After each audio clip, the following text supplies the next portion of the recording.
Hello friends, இன்றைக்கி வந்து idli fry எப்படி செய்கிறதுன்னு பார்க்கலாம் வாங்க. அதுக்கு தேவையான பொருள் ஃபஸ்ட்டு பார்த்துடலாம். கொஞ்சம் தயிர், நான் 4 இட்லி எடுத்திருக்கேன்.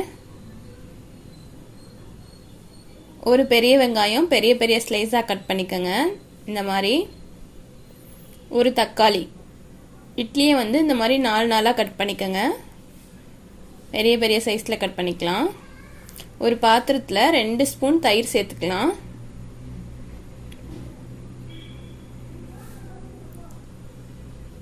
அரை ஸ்பூன் மிளகாய் தூள், அரை ஸ்பூன் மஞ்சத்தூள், அரை ஸ்பூன் மல்லித்தூள், 1 ஸ்பூன் சிக்கன் மசாலா சேர்த்துக்கலாம். சிக்கன் மசாலா இல்லைன்னா நம்ம வந்து கரம் மசாலா சேர்த்துக்கலாம். 1 ஸ்பூன் இஞ்சி பூண்டு பேஸ்ட்டு, தேவையான அளவு உப்பு சேர்த்துக்கலாம். இப்போ இதெல்லாம் நல்லா மிக்ஸ் பண்ணி விடலாம். பாருங்க, இந்த மாதிரி மிக்ஸ் பண்ணிக்கலாம். இப்போ 1 ஸ்பூன் ஆயில் சேர்த்துக்கலாம். இப்போ இதையும் நல்லா மிக்ஸ் பண்ணி விடலாம்.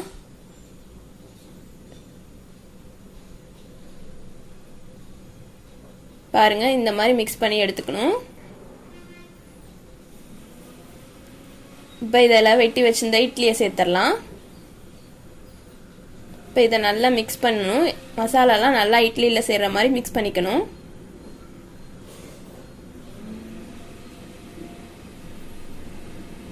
இப்போ தக்காளி வெங்காயம் சேர்த்துக்கலாம்.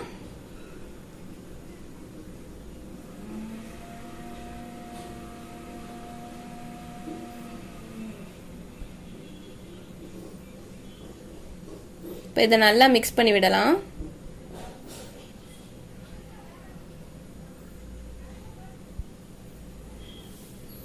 இப்போ இதை வந்து மூடி போட்டு நல்லா ஒரு 10 நிமிஷம் ஊற விடணும், க்ளோஸ் பண்ணி.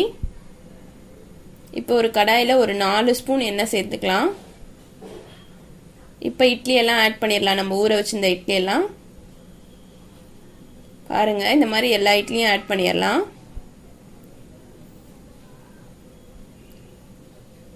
இப்போ வந்து நம்ம வந்து அடுப்பை வந்து சிம்மில் வச்சுக்கணும். சிம்மில் ஒரு 5 மினிட்ஸ் அப்படியே வச்சிடணும். இது நல்லா ஃப்ரை ஆகணும். பாருங்க, ஒரு 5 மினிட்ஸ் கழிச்சு இப்போ திருப்பி விட்டுக்கலாம்.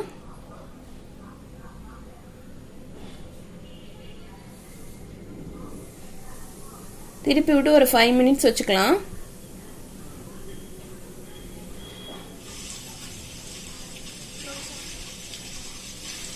இப்போ வந்து கொத்தமல்லி சேர்த்துக்கலாம்.